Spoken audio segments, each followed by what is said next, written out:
What's up, guys? Michael here in an undisclosed location to talk about the movie that dared to ask, what if you met another version of yourself and they were kind of a dick? Obviously, we're talking about Doctor Strange in the Multiverse of Madness. Despite a long history of trying and failing to put the surgeon-turned-wizard on the big screen, Doctor Strange has been a Marvel favorite since Benedict Cumberbatch brought him to life in 2016. Since, he's climbed the ranks of the Avengers and sorta saved the world. And the new film did not disappoint. It's packed with trippy visuals, exciting wizard fights, and genuinely moving emotional arcs. But is something deeper going on when Strange and newcomer America Chavez traverse the multiverse? Can Wanda's completely bonkers plan to recreate her perfect family actually teach us something fundamental about the human experience? Let's explore in this Wisecrack Quicktake the philosophy of Doctor Strange. And spoilers ahead. The core of this multiversal madness revolves around the competing supernatural forces of Doctor Strange and Wanda, who has fully embraced her Scarlet Witch identity. The two have opposite motivations. Wanda wants to steal America's multiverse traveling powers, thus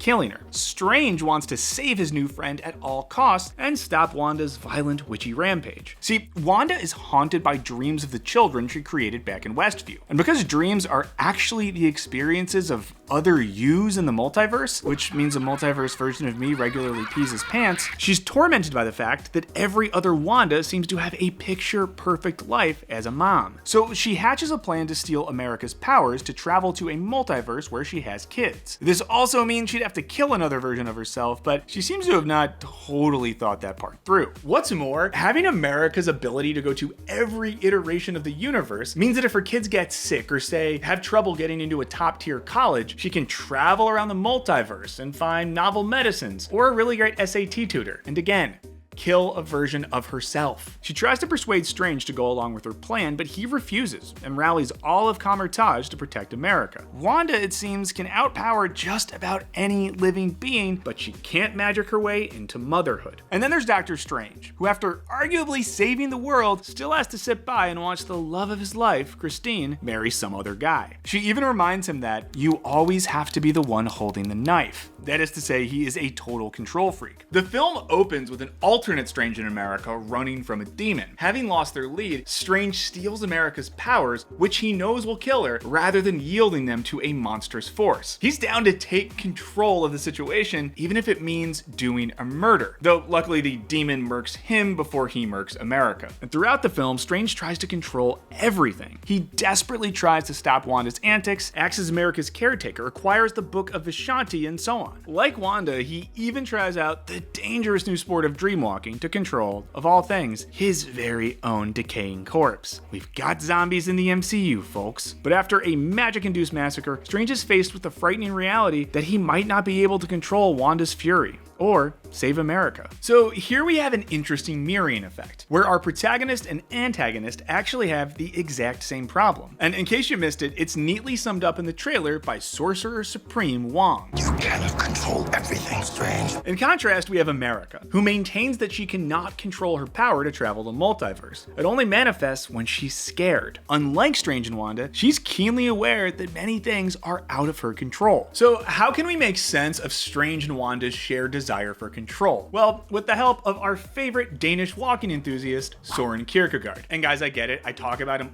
all the time, but I went into an unpayable amount of grad school debt to learn about him, so I gotta milk this for all it's worth. Now, in Kierkegaard's book Repetition, he tells a comedic tale of a young man who is trying to recreate or repeat a nice trip he took to Berlin. Because it made him so happy at the time, he goes back and stays at the same place, visits the same theater, hangs at the same coffee shop. Still, the initial magic is gone, and none of these experiences are as meaningful as they were the first time. And this isn't too dissimilar from Wanda's desire to recreate or repeat the experience she had as a mother. Though in fairness, Kierkegaard's character wasn't trying to kill a hip teen with superpowers. One of the ways that Wanda attempts to do this is to use dreamwalking to literally occupy the body of another Wanda in the multiverse, one who is calmly enjoying her suburban life with her two boys. But during this experience, our Wanda seems oddly out of sync and unable to connect with this other version of herself, and for that matter, with the children she seemingly loves so much. Kierkegaard describes something similar in Repetition. Eventually, after doing everything possible to repeat his beloved trip, the young man in Berlin realizes that there really isn't such a thing as literal repetition. And in attempting to repeat the experience, a contradiction arises. The conflict between his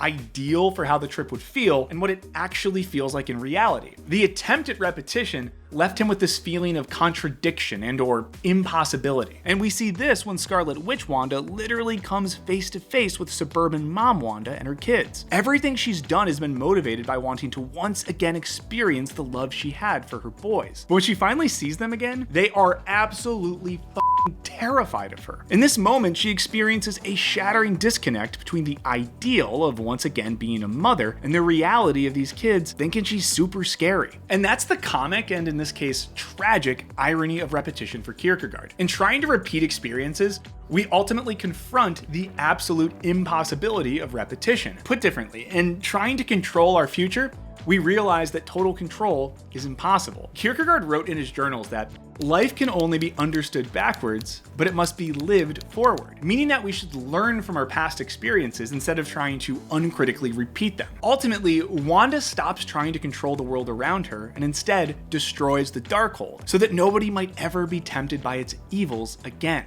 Our guy Doctor Strange has a similar realization in the film, though he's not trying to recreate anything per se. He still wants things to go his way. This has been his move throughout his appearances in the MCU. He's kind of a cocky prick. And he's not the only one. Throughout the film, he encounters other Stranges from across the multiverse whose same hubristic desire for control led to their downfall. What eventually sets 616 Strange apart is that he's able to sacrifice this desire for control, namely over whether his lived experience matches up with his ideal vision for things. It might also help that 616 Strange and 838 Christine got flirty as hell. He's eventually able to cede control to America when he realizes he can't defeat Wanda, and for once, he needs to give the proverbial knife to someone else. Meanwhile, America has the opposite experience. Initially, she feels like she has no control over her powers, her reality, and even whether she'll ever see her moms again. By the end, she realizes that even if she can't control what's happening around her, she can learn to control herself and her powers. This is pretty meaningful. Existentialists believe that while we have no control over the conditions in which we exist,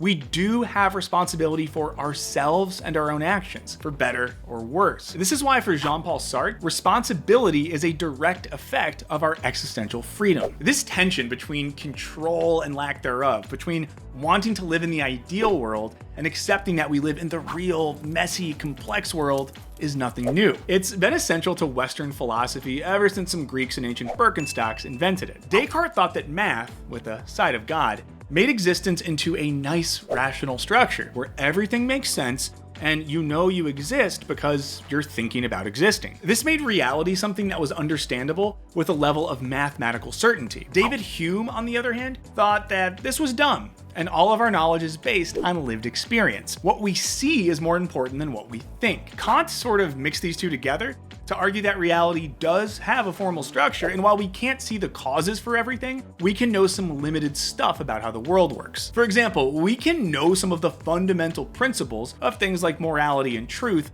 without seeing inside the mind of God. But my debt lord Kierkegaard, on the other hand, was interested in how all these attempts at knowledge affect us at the individual level in our actual existence. And as he saw it, this fundamental tension between the ideal world and the real world, or ideality and actuality, can lead to despair. Like the young man in Berlin or the Scarlet Witch who wants to be a mom, we all have experienced a contradiction between how we want our world to be and how our world actually is. And as Strange, Wanda, and America learn, Kierkegaard thinks the way out of this despair is making decisions. And these decisions always involve an element of risk or faith, because there is no way of being certain that your idea is going to be actualized. Doctor Strange must decide to give control to America and not insist on holding the knife, or the spooky book of evil spells. Wanda needs to decide that her plan is evil, and that to start righting her wrongs, she needs to destroy the Darkhold, and seemingly herself. Meanwhile, America decides that she's capable of controlling her power, and this decision is accompanied by the faith that she'll be able to do so. It should also be no surprise that Kierkegaard famously emphasized the importance of the leap of faith. The paradox of all of this is that there is power in giving up control, and that the most heroic acts in the film are precisely those decisions to cede power for the sake of doing what's right. We can't force our lives to look like the past, but we can decide to live differently in the future. The drive for repetition and control can be a prison, and the way out is deciding to give up control and have faith that the future can still work out, even if you can't be certain about it. But what do you guys think? Can Doctor Strange in the Multiverse of Madness teach us a thing or two about accepting that we're not in control of everything? Or should we all search for a secret book of evil magic so we can make our crush like us? Let us know what you think in the comments. Big thanks to our patrons for all your support,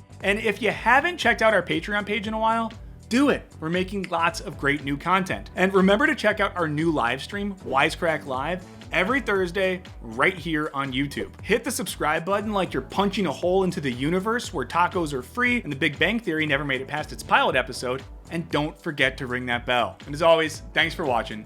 Later.